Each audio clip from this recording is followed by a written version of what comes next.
Welcome to Serotonin Saturdays. I'm Kat. I'm Rachel. We are the Pandemonium.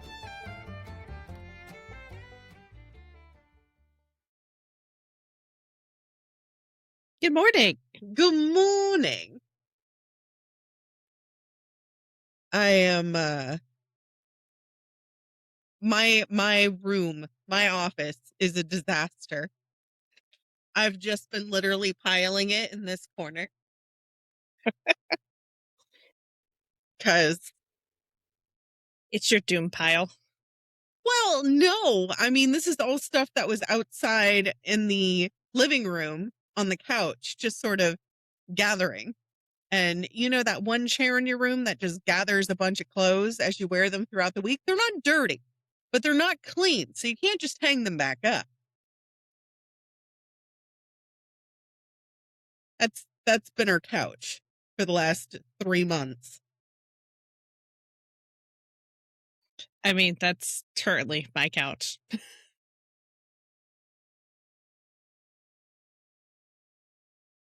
I wash it, put it in the dryer, it gets dry, take it out, dump it on the couch. I'll fold this in a minute. Never happened. So it's just a pile of clean laundry right now. I mean, for me, if I don't fold my laundry as soon as I take it out, it'll never get done. And like, I have a load of towels. We don't have paper towels in our house. Rachel, Em, and Meg know this. I moved away from paper towels when I lived in Virginia because I was spending about $50 a month on paper towels. So I went out and got all the stuff to make reusable paper towels and I made them for myself. I have never saved so much money. I paid off 2 credit cards. And I was like, God damn, I didn't realize I was spending that much money. Well, now Josh has gotten used to the reusable paper towels. And so last night, I'm in the middle of making hamburger helper and he brings the basket over from the laundry area. And he goes, okay, put, the reusable ones in here so we can stick them in the washer tomorrow. And I was like, my heart. I love that. Now, if you can just remember to stick the dishes in the dishwasher. Baby steps. We're working on it. So he will stick them in the dishwasher before we go to bed. If the dishwasher hasn't been run yet, he'll put it in and then run it when we go to bed. But I noticed he won't run the dishwasher during the day. And he's like, it's because we run the dryer and the washer during the day and we run the dishwasher at night. I was like, that makes sense, but can you put it in the dishwasher? He's like, no, I'll just load it all at once. No. What he means is you'll load it all at once. He'll just make a pile of it in the sink. I can't. Rachel knows. If I wake up in the morning and there's dishes in the sink, that's the first thing I do. I don't make coffee. I don't do anything else. I clean the dishes. So last night before I went to bed, I washed literally everything in the sink but a chopstick, which I used for my water. Have you set up your hydration station? Wonderful. We have Maud back for a temporary time. Bertha is currently being sanitized in the dishwasher. But it was funny because he's just like, you can't just let it sit, can you? And I was like, no, that's how you get bugs. And he goes, what? And I had to explain to him, when you live in Virginia, where I lived, it was swamplands. So if you left the dishes in the sink for more than even a half hour, maybe 45 minutes, you got bugs. I am not a dirty person at all. And that just scarred me for life after that. So anyways.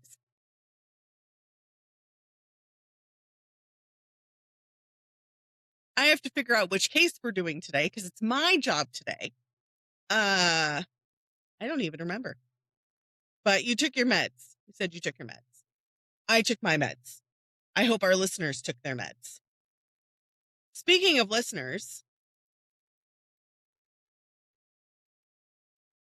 we have 4 platforms where we got new followers, and we're on 4 different platforms. So we have Instagram, Spotify, YouTube, and Facebook. And we got followers across all 4 platforms.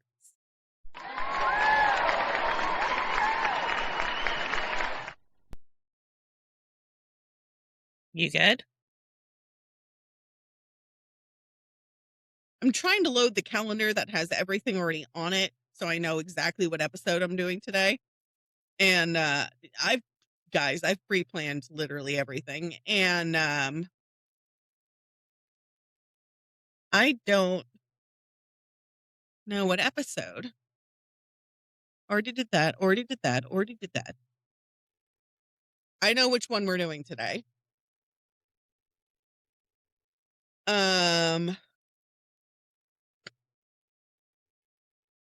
So today is a good day because it's Saturday. And you know what happens on Saturdays? Happy Saturdays. Happy Saturdays indeed. So we've only gotten one story for Serotonin Saturdays. So we're going to save that for later.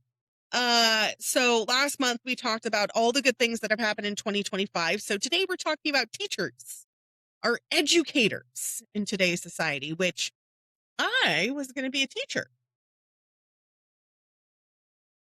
My mom said no. I thought about being a teacher at one point too, and then realized that that was not for me. I just got your message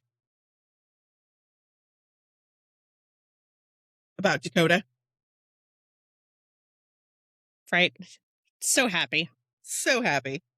Listeners are like, what? What about Dakota? You don't need to know.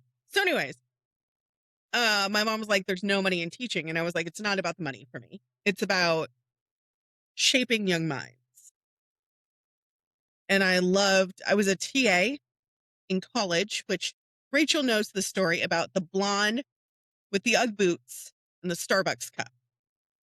She looked like Han Solo. It's fabulous. And not like emasculated or anything like that, but the outfit was Han Solo. And I was TAing for Shakespeare 101. And the teacher was like, listen, I have divorce court this week. So here's the lesson plan, fix it and do what you will.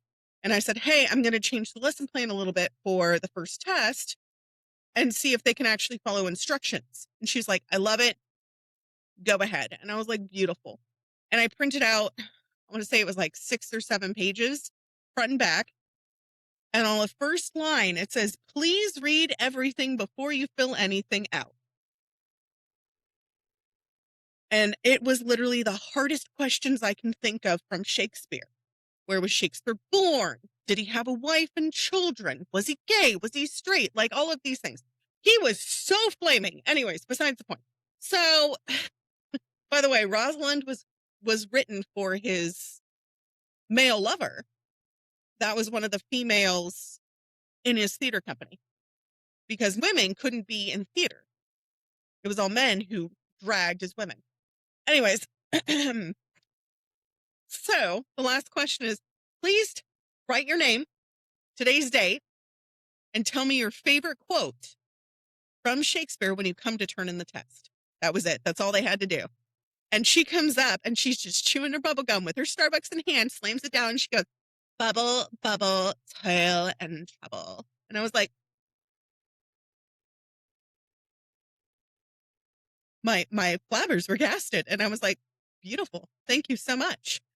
Wrote her name down, 100%. And, put the test in the folder. And I said, thank you so much. She left. Everybody's just sitting there going, how did she finish all 7 pages in like less than 10 minutes? And I was like,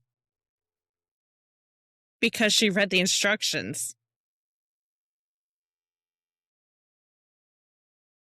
they came back because it was a Monday, Wednesday, Friday class. They came back Wednesday. I handed all the tests back. Everybody else got an F except for 3 people. And we had 20 people in the class. And I was like, guys, the teacher's coming back next Monday. I redid the test because I knew y'all wouldn't be able to listen to instruction. except for these 3 people. These 3 people, you're exempt for the rest of the week. I'm writing you up as you've attended all classes. Go home. See you next Monday. Because it was a 7 a.m. class. So they could all sleep. Anyways, my sister-in-law is a teacher. Did you know that? I did not. Kylene is an educator. She is absolutely phenomenal. She's been doing it for years. And her students, one of them I posted the other day on Facebook, I am so lucky that you taught me. And I was like, bawling my eyes out because everything makes me cry. I mean, I would have cried at that too. But she's literally the best person I know, present company excluded. So, you know,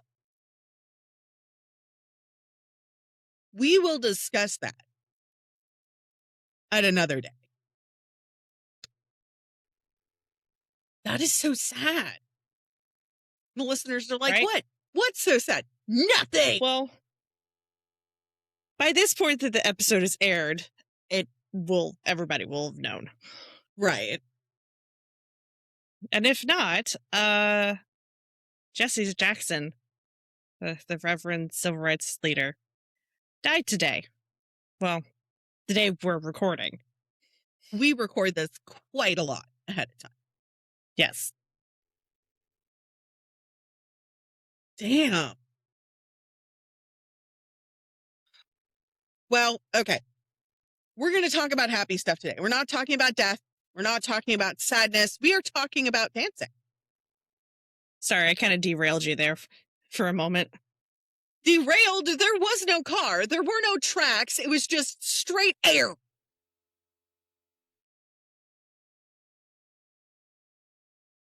Pew. Anyways, okay, so we're talking about dancing.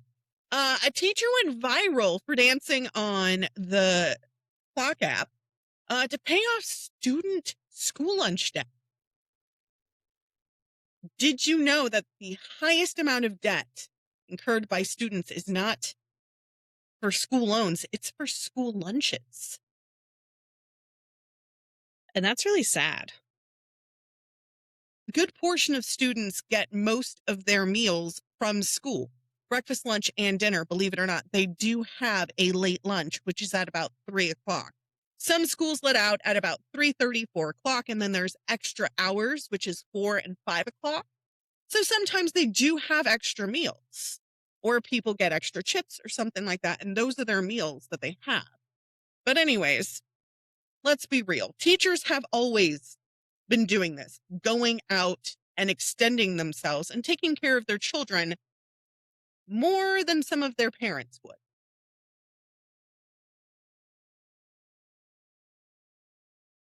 I can't see for shit out of those, so we're going to switch to the big ones today. Wow, you're like extra magnified. Looking gorgeous as always. So teachers have been buying food, clothes, coats, shoes, supplies, and quietly making sure that their students and their kids have a safe space to learn, as well as the things that they need to succeed in life. The world feels heavy, but this definitely helps, especially with everything that's going on. So in early 2025, so around January and widely covered by news until mid-March, end of May, Katie Jo Christensen, a special education teacher in Weber County, Utah, used TikTok dancing videos to raise money to pay off school student lunch debt at her school and neighboring schools in the county. She started with a goal to raise about $4,000 to clear her own school's debt.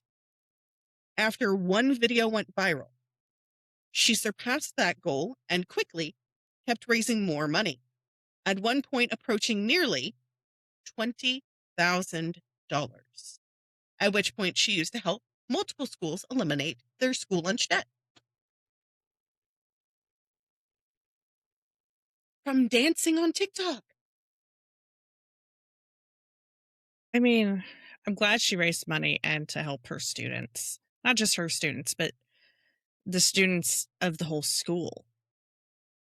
I know that mom, she was a special education's para for pre-K, and I couldn't tell you how much money that from her own pot and her own paycheck that she turned around and dumped into that classroom with supplies and just stuff for the kids, even though they had food, the parents were able to provide them with food, just enrichment items that the school couldn't provide because it was in a poor part of the county, and the county itself just couldn't, they didn't have the funds to do it.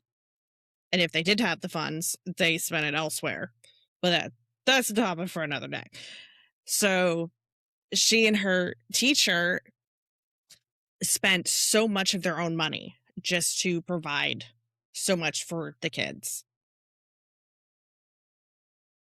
I mean, I was living in California in Sonoma County, and you remember when the fires happened and everything was just gone. And I was lucky to get my apartment back, which was right next to the commune. Did you know 4 of the people who lived on the commune were extreme couponers? Well, one of them, I went up to her and I said, look, 2 of the schools have closed down. So now they're moving those 2 schools to this school, which is already small as it is. They rented out the classrooms that were kind of like the trailers. So they had like 6 of those that they moved onto campus and then had to get another 6 more for the other accommodating classes. I told her, I was like, let's make a pantry for them because they probably don't have anything. So we got literally everything on discount. We rated their stores. And I was like, can we take this? And she's like, take whatever you want. We got clothes, we got coats, we got shoes, we got socks, whatever they can need in different sizes. And they were all in bins. So everybody got a jacket, a pair of clothes, and shoes at least once a week to go through there to get what they needed. Like they got one jacket for the whole season, but you know what I mean. When I tell you, no press covered it, I was pissed because I was like, why aren't more people doing stuff like this? And so when I did this, a lot of teachers just took it upon themselves to do stuff like this. And it's like,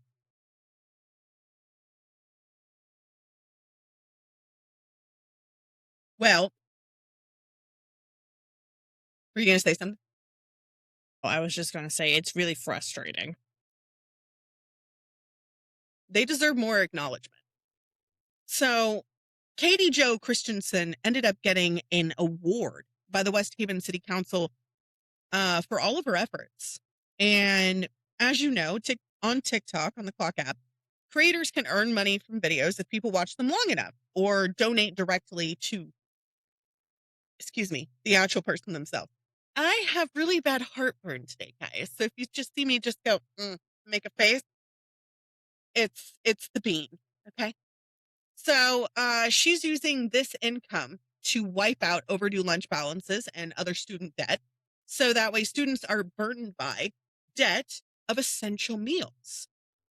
Meanwhile, this was in Utah, a couple of states away in Cleveland, Ohio. We have something that I personally loved because it involves Lowe's, our favorite Lowe's. It's where the lesbians go. You know, the dads and the lesbians have separated. Lowe's and Home Depot. You and I both know that. I'm just sitting over here cackling. So the lesbians and the veterans have claimed Lowe's, and the dads and the mansplainers of the world have claimed Home Depot. Don't get me wrong, I love Home Depot. Home Depot's great, except they don't pay livable wages, and we're not going to talk about that today. So in Cleveland, Ohio, a 3rd grade teacher noticed some of her students couldn't come to school because they lacked clean clothes, which can affect attendance and confidence. So she started a community crowdfunding campaign to get a washer and dryer installed at the school so families and students could actually use it anytime. Lowe's donated Lowe's donated the machines directly after word got out and got spread, and they got tagged in a couple of posts. Funds were raised to help buy detergent and supplies too. Note, there are multiple donors choose teachers projects where teachers successfully raised funds to bring washers and dryers into schools to support students' hygiene needs, showing that this is a recurring thing and that teachers are making waves around the country.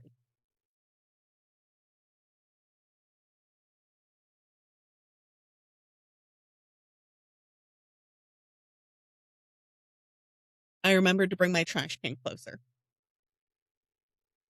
So outside of Ohio, a few other states have started on this trend too, to the point where they actually have functional washing rooms, washers, dryers. It even has washing sinks.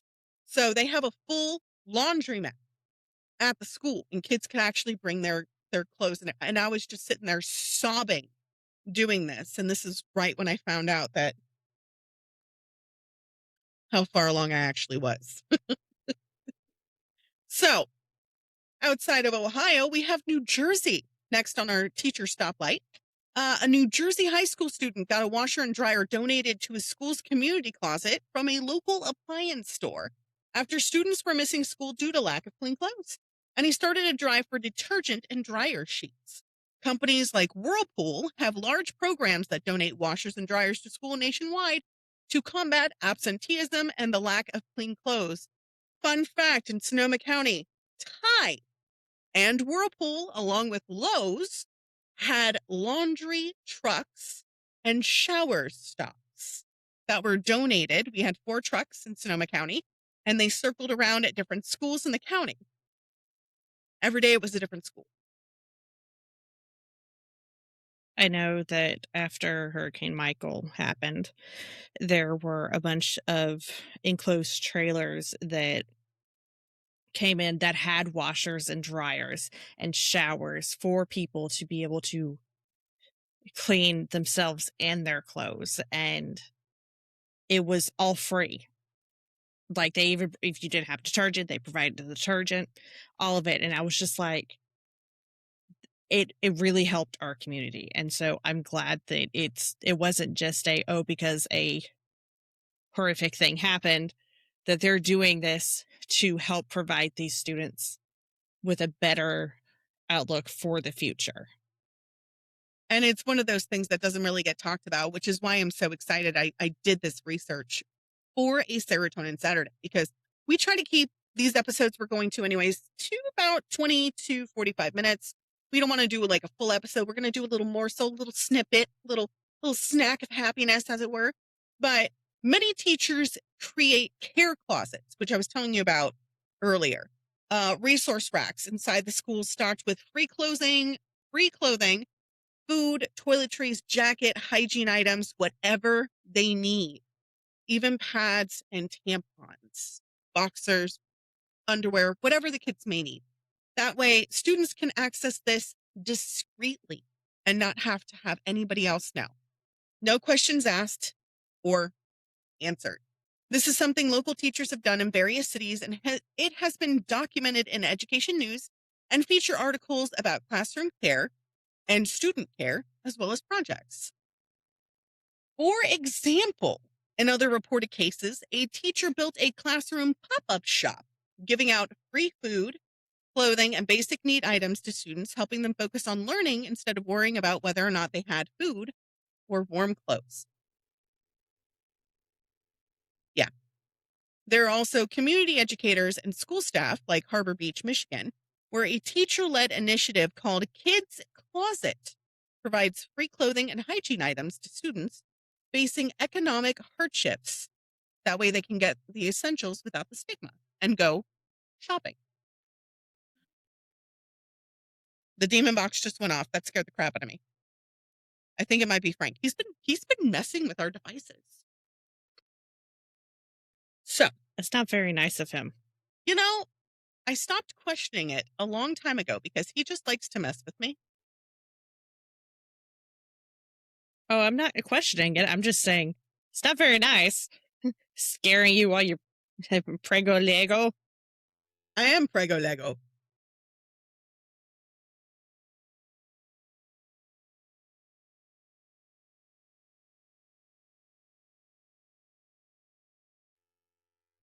So teachers often see needs for students outside academics that affect whether or not they can even come to school or even focus.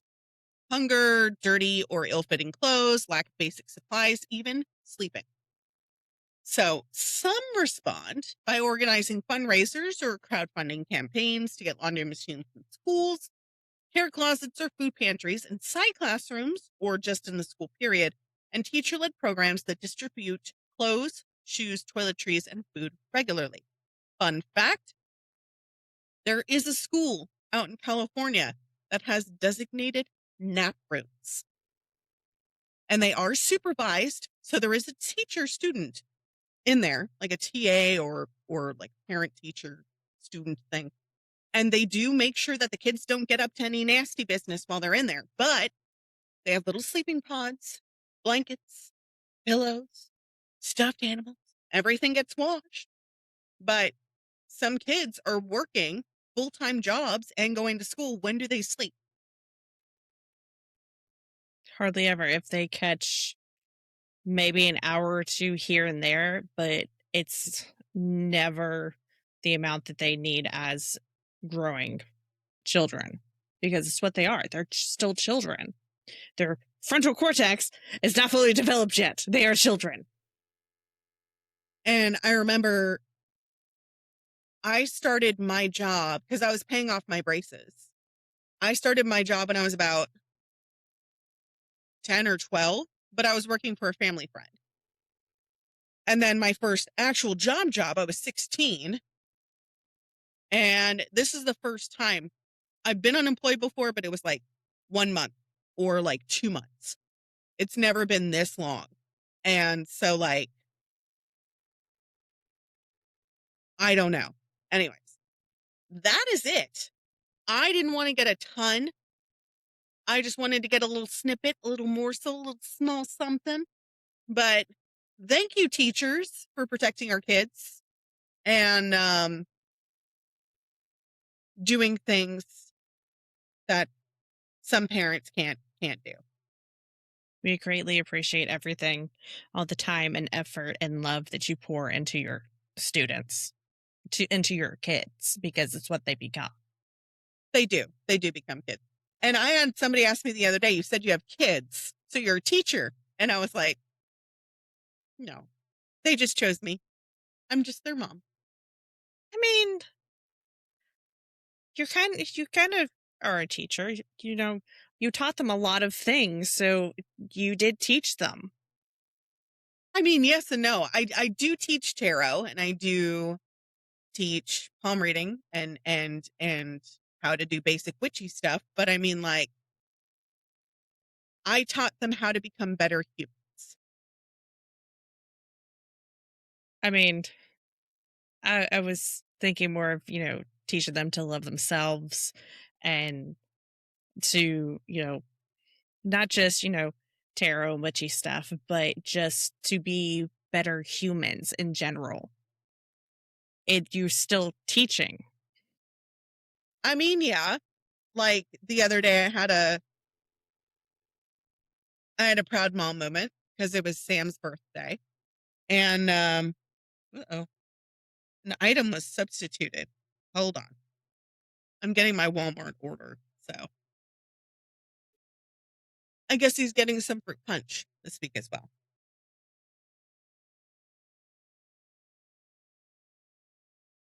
That's fine. It's the same price. My husband was buying soft drinks at work, the energy drinks. And I was like, why are you doing that? I can just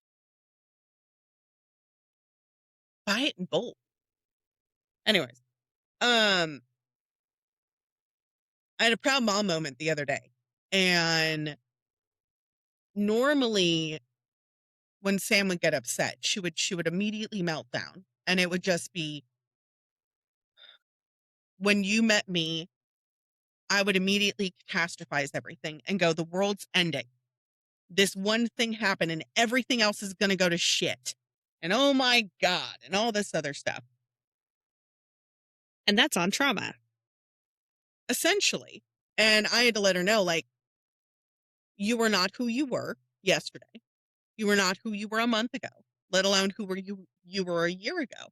So why are you still thinking with these mindsets of who you are 2 years ago, 3 years ago, 4 years ago? And so instead of getting upset with whatever she had going on, she stopped, she thought about it, and she goes, you know,